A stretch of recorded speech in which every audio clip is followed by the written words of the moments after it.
Karthik restaurant నుంచి ఇంటికొచ్చి వాళ్ళ అమ్మని అడుగుతూ ఉంటాడు. దీప ఏమైనా ఇంటికొచ్చిందమ్మా అంటుంటే, ఇక కాంచన అయితే ఉదయం మీరిద్దరూ కలిసే వెళ్ళరు కదా, తను రెస్టారెంట్లో లేక ఇంటికి రాక ఎటుపోయినట్టు అని బాధపడుతూ అంటూ ఉంటుంది. ఇక కార్తీక్ అయితే, అవునమ్మా, దీపను చూస్తుంటే నాకు చాలా బాధేస్తుంది. తను అందరూ కావాలనుకుంటుంది, కానీ అందరికీ శత్రువు అవుతుంది. సుమిత్ర అత్త ఇంటికొచ్చింది, నోటికొచ్చినట్టు మాట్లాడి వెళ్ళింది. ఇక తాత అయితే రెస్టారెంట్కి వచ్చి బాధ పెట్టాల్సినంత బాధపెట్టి వెళ్ళాడు. ఇప్పుడేం చేయాలో అర్థం కావడం లేదు, ఎక్కడని వెళ్ళి దీపని వెతకను అని అంటుంటాడు. ఇక ఇంతలో గుమ్మం దగ్గర దీప రావడం చూసిన కాంచన, కార్తీక్ అదిగో దీప వస్తుంది చూడు అని చెప్తూ ఉంటుంది. ఇక దీప అయితే బాధపడుతూ ఇంట్లోకి వస్తూ ఉండడం చూసిన కార్తీక్ అయితే, దీప ఎక్కడికి వెళ్ళావు, ఎక్కడికైనా వెళ్ళాలంటే చెప్పి వెళ్ళొచ్చు కదా, తాత వచ్చి గొడవ చేసిన తర్వాత నువ్వు కనిపించకుండా వెళ్ళిపోయావు, మేమెంత కంగారు పడతాం. బస్ స్టాండ్లో లేవు, ఆటో స్టాండ్లోనూ లేవు, పోనీ పార్కులో ఉన్నావేమోనని చూస్తే అక్కడా లేవు, ఎక్కడికి వెళ్ళావు దీప అని అంటుంటాడు. ఇక దీప అయితే మనసులో ఆ ఇంటి దగ్గర జరిగింది కార్తీక్ బాబుకు చెప్తే ఏమంటారో ఏమో అని అనుకుంటూ ఉంటుంది.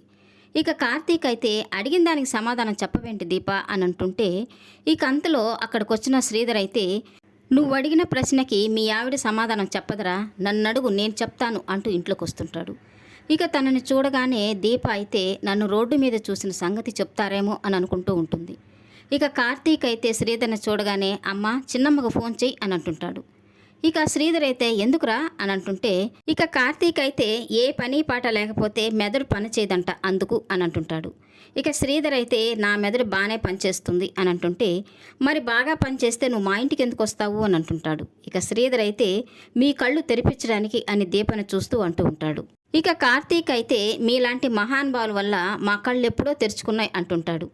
ఇక శ్రీధర్ అయితే లేదురా, మీ కళ్ళు ఇంకా పూర్తిగా తెరుచుకోలేదు అంటుంటే, ఇక కోపం వచ్చిన కార్తీక్ అయితే, అమ్మ హౌస్ ఓనర్కి ఫోన్ చేద్దాం, మనం ఇల్లు ఖాళీ చేసి ఎక్కడికైనా వెళ్ళిపోదాం, ఈ దరిద్రాన్ని మనం భరించలేం అని అంటూ ఉంటాడు. ఇక శ్రీధర్ అయితే ఎక్కడికి వెళ్తారు, ఎందుకు వెళ్తారు అంటుంటాడు. ఇక కార్తీక్ అయితే నీలాంటి వాళ్ళకి దూరంగా మనశ్శాంతి కోసం అని చెప్తూ ఉంటే, ఇక శ్రీధర్ అయితే నీకు నిజంగా మనశ్శాంతి కావాలంటే మార్చాల్సింది ఇల్లు కాదు ఇల్లాలని అంటూ దీపను చూస్తూ అంటూ ఉంటాడు. ఇక దీప అయితే ఒక్కసారిగా షాక్ కొట్టినట్టుగా శ్రీధర్ వైపు చూస్తూ ఉంటుంది. ఇక ఆ మాటతో కాంచన, కార్తీక్ అయితే కోపంగా శ్రీధర్ని చూస్తూ ఉంటారు. ఈ వీడియో నచ్చినట్లయితే లైక్ చేయండి, సబ్స్క్రైబ్ చేయండి. Thank you for watching.